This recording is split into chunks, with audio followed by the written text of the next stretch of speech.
안녕하셨습니까? 반갑습니다. 또 우리 여집사님들 귀한 참여로 하나님 앞에 영광 돌려주셔서 감사를 드립니다. 요한복음 15장 8절에 있는 말씀을 읽겠습니다. 요한복음 15장 8절에 있는 말씀입니다. 요한복음 15장 8절 신약 174쪽에 있는 말씀입니다. 요한복음 15장 8절입니다. 너희가 과실을 많이 맺으면은 내 아버지께서 영광을 받으실 것이요 너희가 내 제자가 되리라. 오늘이 아까 우리 장로님 말씀하신 대로 12월 첫째 안식일입니다. 이제 2022년도 한 달도 남지 않았습니다. 한 해를 마무리하는 이 기간에 우리는 연말 기도주일 시간을 통해서 우리 자신들을 우리가 돌아보면서 각자 하나님 앞에 회개하며 영적으로 재헌신하기 위해서 우리가 함께 기도의 시간을 일주일 동안 우리가 가져왔습니다. 이번 기도주일 총 주제는 성장하는 제자들입니다. 지난 한 주 동안 우리는 예수 그리스도의 삶을 따라가는 제자의 길에 대해서 같이 살펴보았습니다. 한 사람이 예수 그리스도를 개인의 구주로 받아들이고 그리스도의 삶을 시작하는 것은 단순히 교회에 나가서 종교 생활을 시작하는 것 그 이상의 의미가 있습니다. 우리가 처음 예수를 알고 그분을 내 개인의 구주로 받아들이면서 그리스도의 삶을 시작하는 것은 고린도후서 5장 17절 말씀처럼 누구든지 그리스도 안에 있으면은 새로운 피조물로 시작되는 것입니다. 한마디로 거듭난 삶을 시작하는 것입니다. 그리스도를 믿기 이전에 내가 아니라 이제는 이전에 내가 죽고 내 안에 그리스도께서 사시는 삶을 이제 새롭게 시작하는 것을 말하는 것입니다. 그렇게 그리스도 안에서 그리스도의 삶을 배우면서 그리스도께서 사신 삶을 따라가는 그 삶이 제자의 삶입니다. 매일 매순간 그분의 생각과 감정 그리고 우리가 그분의 말과 행동들 또 우리가 배우고 닮아가면서 인생의 우리의 계획들마저도 그리스도께서 하나님의 영광을 위해서 하셨던 것처럼 우리가 우리의 계획을 그분의 영광을 위해서 우리가 계획하고 살아가는 그 과정이 제자의 삶입니다. 성경은 그런 그리스도의 삶과 영적인 이 성장에 대해서 다양한 비유를 말씀하고 있는데 이 마지막 날 우리 기도주일 기도력의 다양한 비유들 중에서 이번 마지막 기도주일 낭독문에는 참 포도나무의 비유를 통해서 예수 그리스도의 그 참 제자됨의 증거, 참된 제자의 열매에 대해서 말씀을 하고 있습니다. 오늘 이 시간 참된 제자의 증거, 참 제자의 열매에 대해서 같이 살펴보면서 우리에게 주는 교훈을 생각해 보고자 합니다. 먼저 본문의 말씀 아까 읽은 15장 8절에 요한복음 너희가 열매를 많이 맺으면은 내 아버지께서 영광을 받으실 것이요 너희가 내 제자가 되리라고 말씀하셨습니다. 너희가 열매를 많이 맺으면은 그런데 여기서 열매를 많이 맺히면이라고 말하는데 우리가 어떤 종류의 과일일까요? 우리가 어떤 종류의 과일 나무에 지금 성경을 지금 우리를 비유하고 있는 것일까요? 과일 나무도 종류들이 여러 가지 종류입니다. 그런데 오늘 이 종류가 우리가 어떤 종류의 나무라는 것이 사과나 포도나 어떤 감람나무 여기에 비유한다는 그런 의미보다는 우리가 좋은 과목입니까? 아니면은 좋지 않은 과목입니까를 말씀하는 그 질문입니다.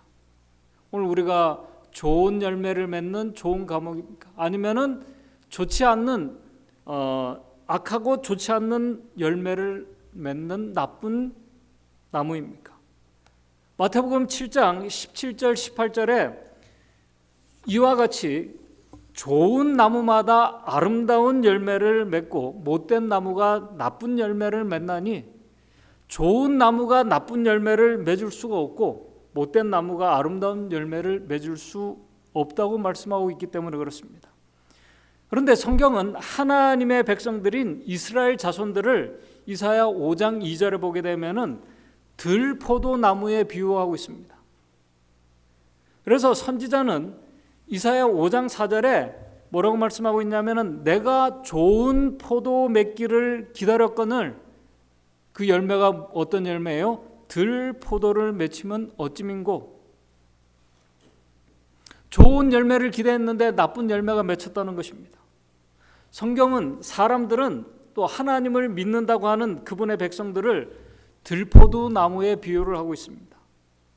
또 로마서 11장에는 돌감람나무에 비유를 하고 있습니다. 돌감람나무는 돌감람나무의 열매를 맺힐 수밖에 없습니다.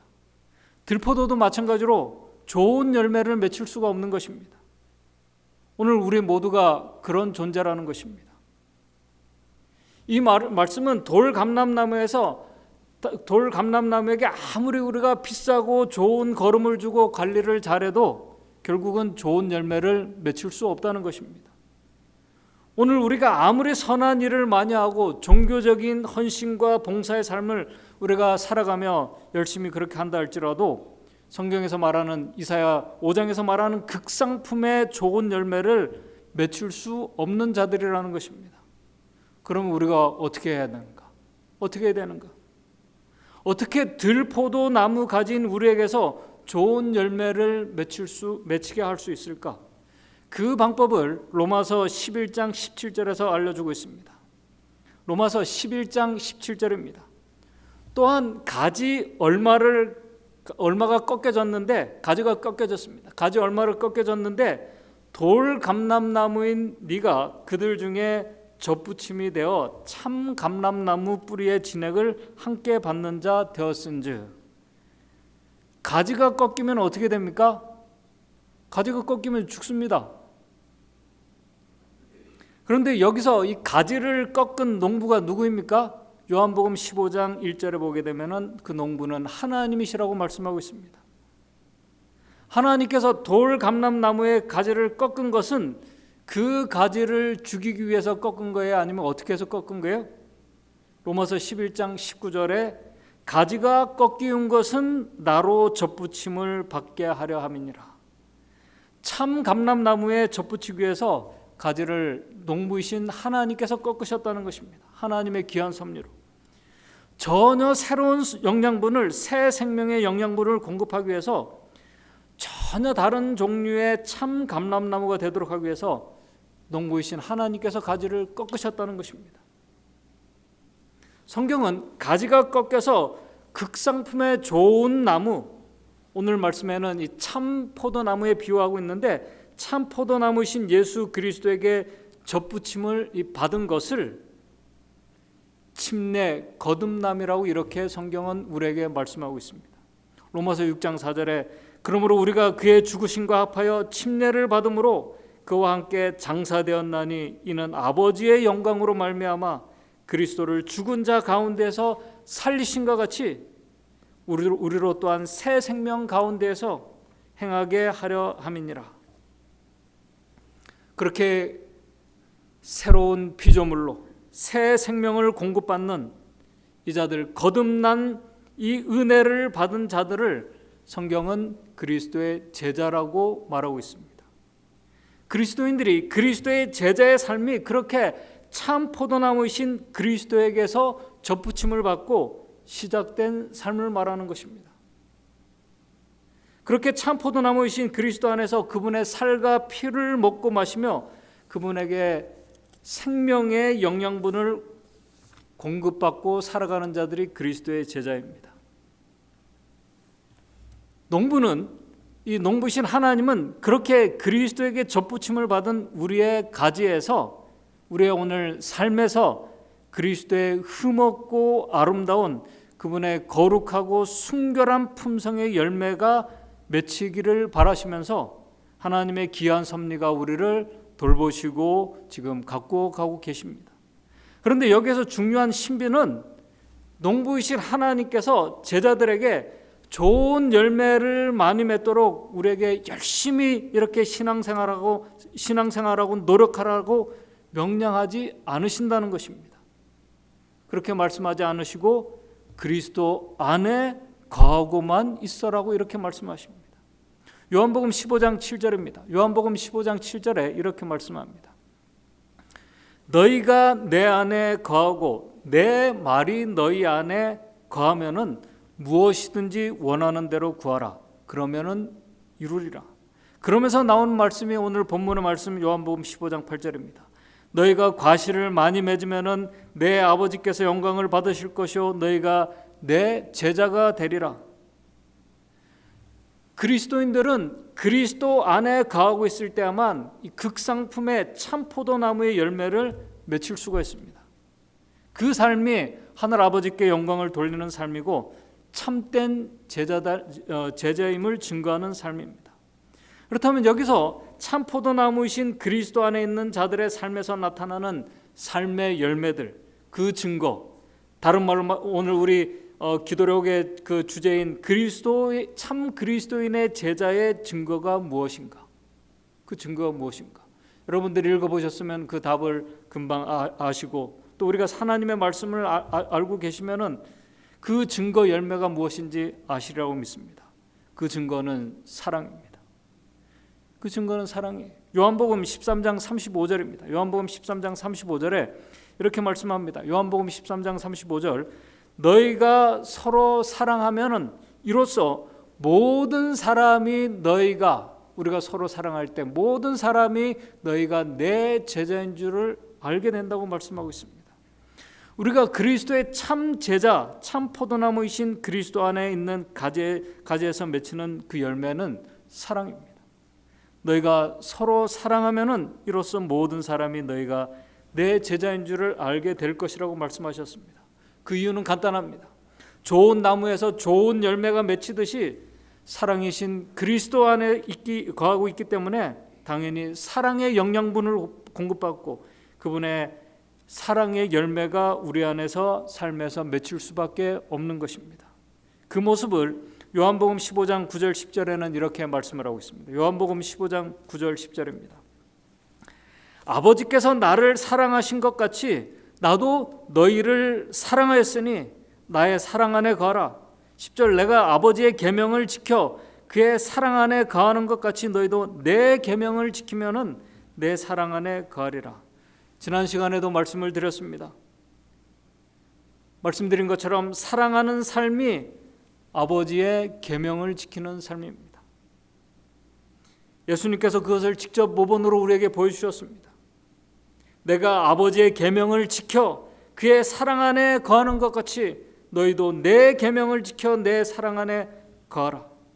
하나님을 우리가 마음을 다하고 목숨을 다해서 사랑하는 것, 그리고 우리의 형제들을 내 몸처럼 사랑하는 것, 그것이 그리스도 안에 있는 참 제자의 증거입니다. 그것을 예수님께서는 요한복음 13장 24절에 새 계명을 너희에게 주노니 서로 사랑하라. 내가 너희를 사랑한 것 같이 너희도 서로 사랑하라고 그렇게 말씀을 하셨습니다.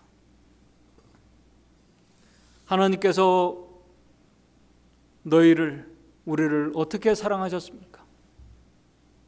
요한복음 13장 1절에는 자기 사람들을 사랑하시되 끝까지 사랑하셨다고 말씀하고 있습니다.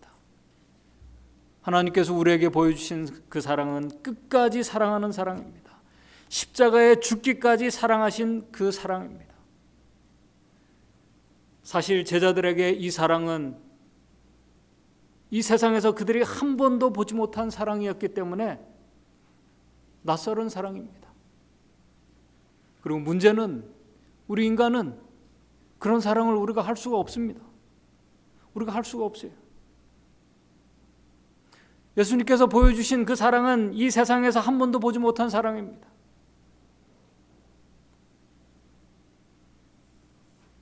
그런 사랑이었기 때문에 제자들에게는 낯선 사랑이었습니다. 타락한 피조물을 위해서 하늘의 모든 것을 주신 사랑입니다. 하늘의 모든 것, 그 모든 것이 바로 하나님께서 당신 생명을 피조물들에게 주신 사랑입니다. 그래서 그 사랑, 십자가의 사랑은 우주 거민들과 구원받은 자들이 영원한 시간을 통해서 영원히 배워야 될 주제라고 증언의 말씀은 우리에게 말씀하고 있습니다. 그 사랑은 오늘 우리 인간의 언어로 온전히 설명할 수 없는, 측량할 수 없는 사랑입니다.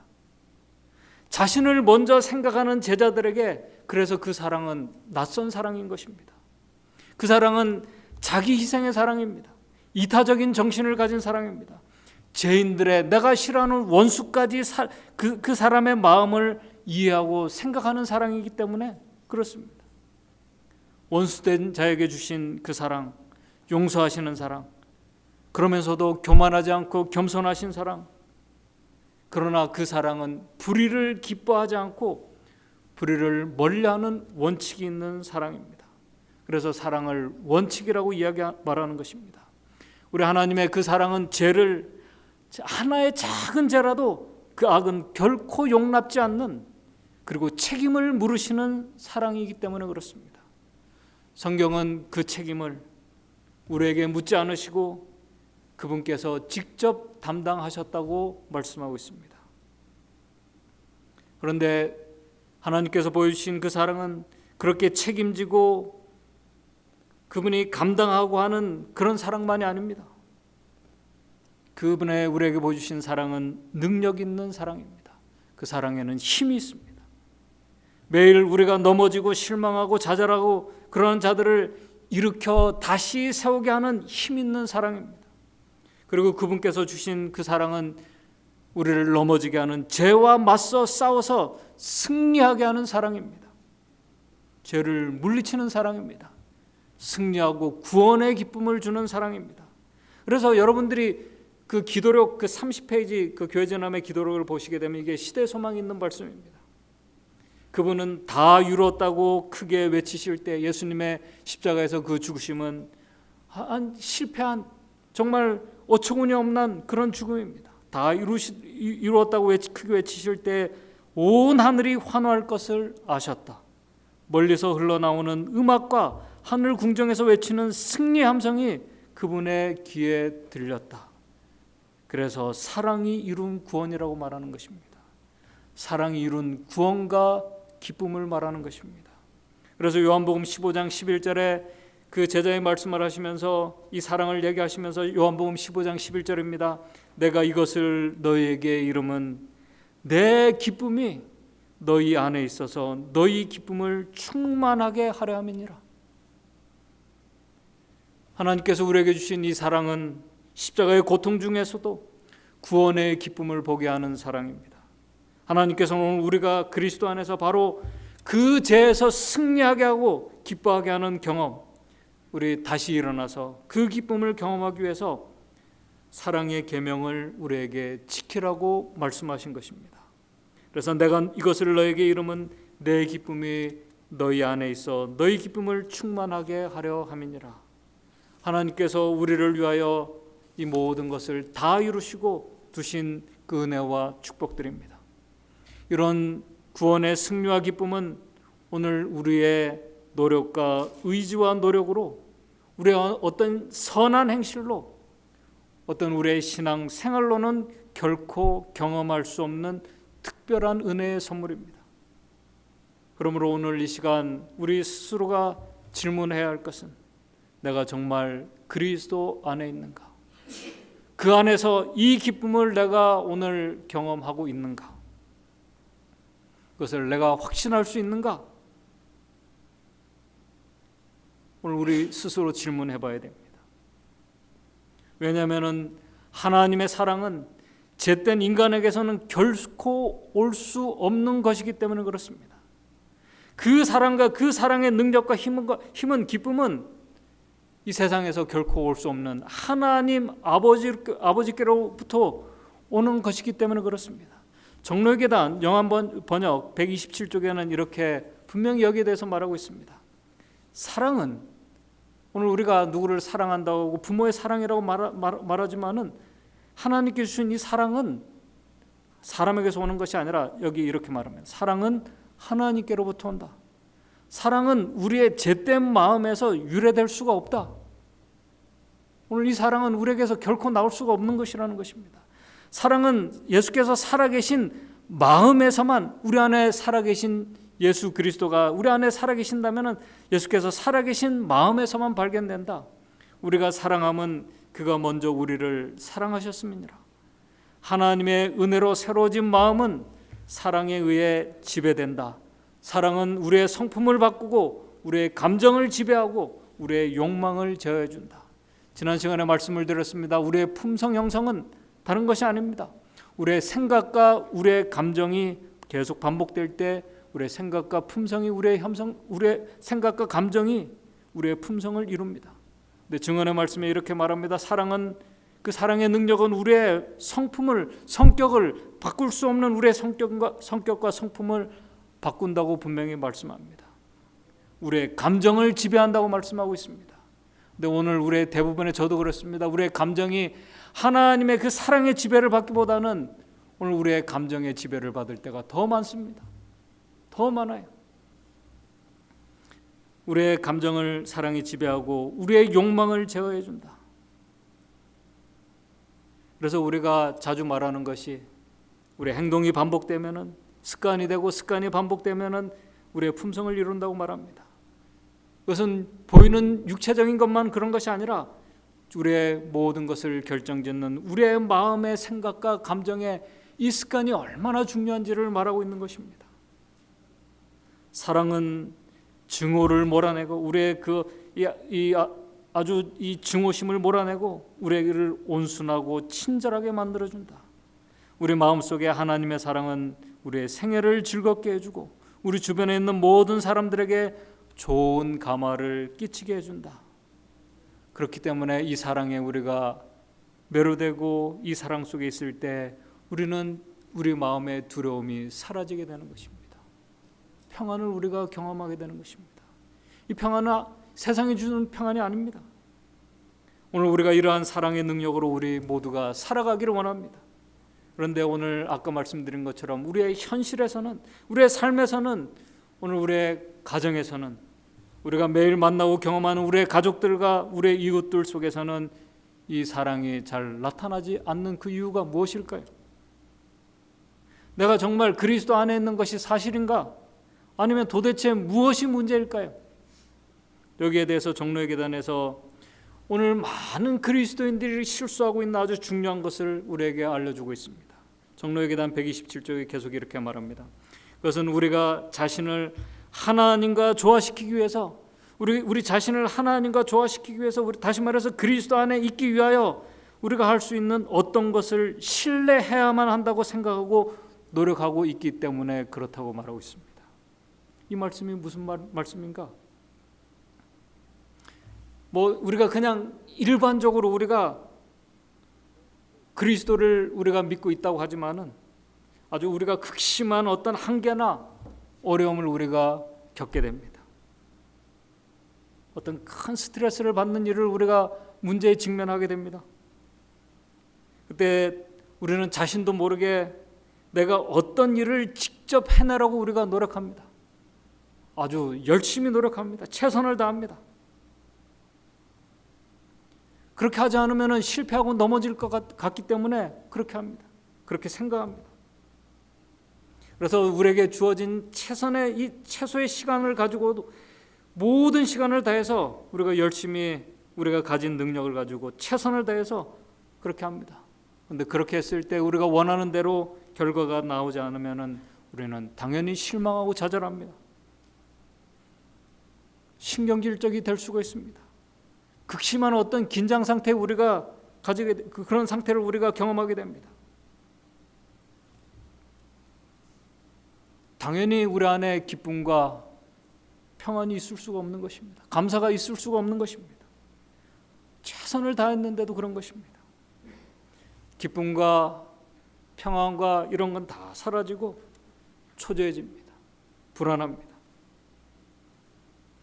도대체 하나님의 사랑이 능력이라고 했는데 그 사랑의 힘이 그럴 때 그런 나에게 어떤 영향을 주고 있는가? 그런 여러분들에게 정말 이러지도 못하고 저러지도 못하는 그 상황에 그 분명히 사랑의 능력이 힘이 우리를 구원하기에 충분하다고 한 그 사랑이 어떤 영향을 주고 있습니까? 분명히 고난과 절망 그런 상황에서도 극복하고 승리케 하는 그 사랑의 힘과 능력이라고 하는데도 그렇지 못한 이유가 무엇일까요? 그 이유는 증언의 말씀에서 분명히 설명했습니다. 바로 가지가, 포도나무의 가지가 자신이 참 포도나무의 역할을 해야 한다고 생각하기 때문에 그렇다는 것입니다. 그렇기 때문에 당연히 평안이 있을 수가 없는 것입니다. 문제가 해결될 때까지는 두려움이 마음속에 계속 두려움과 불안이 있는 것입니다. 그렇다고 오늘 말씀은 우리가 그리스도 안에 있을 때, 참 포도나무 안에 있을 때 하나님께 모든 것을 맡겼으니 그냥 우리가 무책임하게 우리가 해야 할 일들을 하지 않고 무기력하고 그런 가운데 있으라는 말씀은 더더욱 아닙니다. 왜냐하면 그리스도 안에 있는 자들은 결코 그런 생각과 삶을 살아가는 자들이 한 사람도 없기 때문에 그렇습니다. 예수님이 그랬습니다. 사도 바울이 그랬습니다. 아브라함이 그랬습니다. 다니엘과 요셉의 삶이 그랬습니다. 우리 믿음의 선조들의 삶에서는 결코 그런 무기력하고 무책임한 삶을 그들이 살지 않았습니다. 노예로 팔려가고 감옥에 있다 할지라도 그들은 누구보다도 성실하고 열심히 하나님의 말씀에 순종하면서 그들 가운데에는, 그들의 마음속에는 기쁨과 감사와 평안이, 두려움이 없었다는 사실입니다. 옥에서도 그들은 이웃을 사랑하는 삶을 살았던 사람들입니다. 그리스도 안에 있는 자들은 결코 무기력하고 무책임한 삶을 사는 자들이 아닙니다. 그렇다고 그들의 자신의 의지로 하나님의 일을 하려고 노력했을 때 믿음의 선조들은 실패와 실망을 그들이 경험했음을 우리는 성경에서 발견하게 됩니다. 아브라함이 그랬습니다. 그래서 종로의 계단 127쪽에 계속 이렇게 말합니다.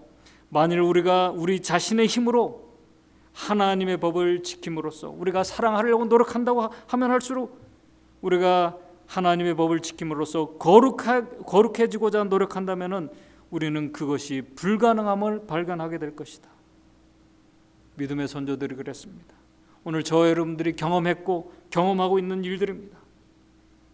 고민하고 씨름하고 최선을 다했는데도 안 되는 그 이유는 그리스도 없이 우리가 하는 모든 것은 이기심과 죄로 말미암아 망가지게 된다. 우리에게 하나님의 사랑의 증거가, 그 능력 열매가 나타나지 않는 이유가 바로 여기 있는 것입니다. 그래서 이 믿음을 강조하는 이유가 바로 여기 있습니다. 믿음으로 말미암는 그리스도의 은혜만이 우리를 거룩하게 할 수 있다라고 이렇게 종로의 계단에 말씀하고 있습니다. 확신 있게 하나님을 의지하는 것, 이 믿음, 여기서 하나님의 은혜의 능력이, 그 은혜의 힘이 얼마나 강력하고 능력 있는지를 우리에게 알려주고 있는 말씀입니다. 그러므로 우리가 그리스도의 사랑 안에 있는가? 이 말은 다른 말로 내가 매일매일 하나님의 은혜 안에서 내 의지와 힘과 능력이 아닌 하나님께서 주시는 그 은혜로 살아가고 있는가입니다. 오늘 우리를 움직이게 하는 삶의 동기와 원동력이 중요한 이유가 바로 여기 있다는 말씀입니다.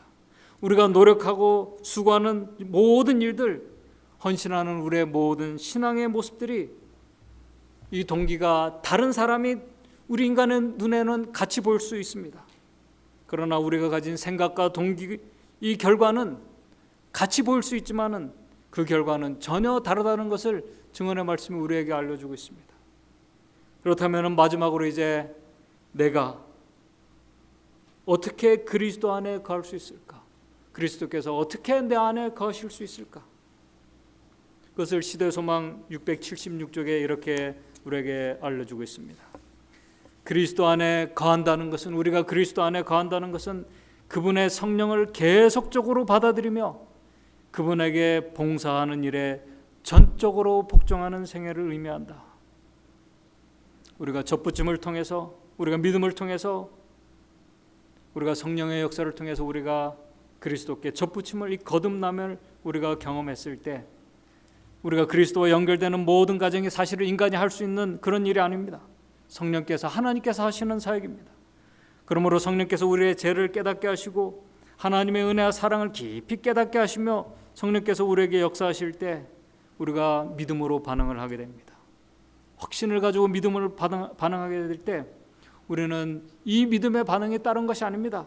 우리의 의지를 하나님께, 성령께 맡기면서 그분을 우리가 받아들이는 것을 말하는 것입니다. 성령의 역사를 우리가 그대로 순종하며 받아들이는 것을 말하는 것이, 그것이 그리스도 안에 거하는 첫 번째 모습입니다. 그분께 전적으로 복종하는 삶이 그리스도 안에 거하는 삶입니다. 그런데 이런 역사는 우리가 한 번의 경험으로 되는 것이 아니라 우리 증언의 말씀처럼 매일 매 순간 계속되는 과정이라는 것입니다. 시대의 소망 676쪽입니다. 교통의 통로는 인간과 하나님 사이에 계속적으로 하나님과 우리의 영적인 이 교통은 계속적으로 연결되어 있어야 하는 것이라고 말씀하고 있습니다. 그럴 때 가지는 포도나무의 수액을 계속적으로 빨아들이고 우리가 하나님의 그 생명의 그 영양분을 우리가 공급받을 수 있게 되는 것입니다. 바로 그때 성령께서는 우리가 그리스도 안에 계속 우리가 거할 수 있도록 해주십니다. 어떻게요? 어떻게 믿는 자들 안에 그리스도께서 우리 안에 거하시며 영적인 영양의 생명의 수액을 공급해 주실까? 아까 그 답을 요한복음 15장 7절에 말씀해 주셨습니다. 내 말이 너희 안에 거하면, 내 말이 너희 안에 거하면, 그 방법은 말씀을 통해서 우리가 거한다는 사실입니다. 우리 기도록 229쪽 시대의 소망 677쪽에 있는 말씀입니다. 그리스도는 자기를 따르는 이들 속에, 하나님을 믿는다는 그들 제자들 속에 말씀을 통하여 거하신다. 그분의 살을 먹고 그분의 피를 마시는 것으로 묘사된 필수적인 연합이 바로 이것이다. 그리스도의 말씀은 영이요 생명이다. 말씀을 받아들이는 사람들은 포도나무의 생명을 얻는다. 인간은 하나님의 입으로부터 나오는 모든 말씀으로 산다. 그대 안에 그리스도의 생명은 그분 안에서처럼 동일한 열매를 맺힌다. 여기서 우리가 하나님의 성경 말씀을 우리가 깨닫고 이해하는 것이 얼마나 중요한지를 우리에게 알려주고 있습니다. 우리가 성경을 읽는다고 깨닫는 것이 아닙니다. 우리가 성경을 묵상을 한다고 깨닫는 것이 아닙니다. 성령께서 우리에게 역사하실 때, 우리가 이 진리의 성령을 바르게 깨달을 때, 그리고 진리 되신 예수 그리스도 그분을 우리가 마음에 모실 때, 진리의 말씀을 우리가 성령의 인도하심 속에서 그대로 받아들일 때 우리가 믿음으로 받아들이고 순종하는 것이 그리스도 안에 거하는 삶의 모습이라는 것입니다. 그래서 데살로니가전서 2장 13절 우리가 잘 아시는 말씀을 하고 있습니다. 하나님의 말씀을 우리가 받아들일 때 사람의 말로 하지 아니하고, 제가 읽겠습니다. 하나님의 말씀을 받을 때 사람의 말로 아니하고 하나님의 말씀으로 받음이니 진실로 그러하도다. 이 말씀이 또한 너희 믿는 자 속에 역사하느니라. 성령의 열매, 사랑의 열매가 맺힐 수밖에 없다는 것입니다. 믿음으로 이 말씀 붙잡고 사는 믿음의 성도들, 그리스도의 제자들, 하나님의 약속의 말씀을 우리가 붙잡고 우리의 모든 것을 그 약속에 의지하고 우리가 할 때 성령께서는 우리에게 역사하실 것이고, 우리가 힘들고 어려운 일들을 우리가 만난다 할지라도 우리는 참된 제자의 삶을 오늘 우리의 삶에서 분명히 드러내도록 우리에게 역사하실 것이라는 사실입니다. 한 주일 우리가 정말 하나님을 마음을 다하고 목숨을 다하고 이웃을 사랑하는 삶을 통해서 하나님께 영광을 돌리고 그 삶의 증거를 통해서 우리도 기뻐하는 저와 여러분들의 삶이 되시기를 바라면서 말씀을 마치도록 하겠습니다. 하늘에 계신 하나님 아버지, 우리에게 주신 하나님의 그 무한하신 사랑을 우리가 조금이라도 깨닫고 느끼기를 원합니다. 그 사랑 안에 우리가 거하기를 원합니다. 우리가 말씀을 통해서 하나님의 사랑이 얼마나 크고 놀라운지 깨닫고 또 그 사랑의 능력이 우리를 시험과 환난과 어려운 가운데서도 승리케 하는 놀라운 능력임을 우리가 경험하기를 원합니다. 우리가 그 승리의 기쁨을 사랑의 능력으로 경험하기를 원합니다. 우리의 이 연약한 믿음을 주님 받아주시고 우리가 약속의 말씀을 붙잡고 주님 안에 거할 때 우리에게 나타나시는 놀라운 능력을 경험하는 한 주일의 삶이 될 수 있도록 인도해 주시옵소서. 예수님의 이름으로 기도드리옵나이다.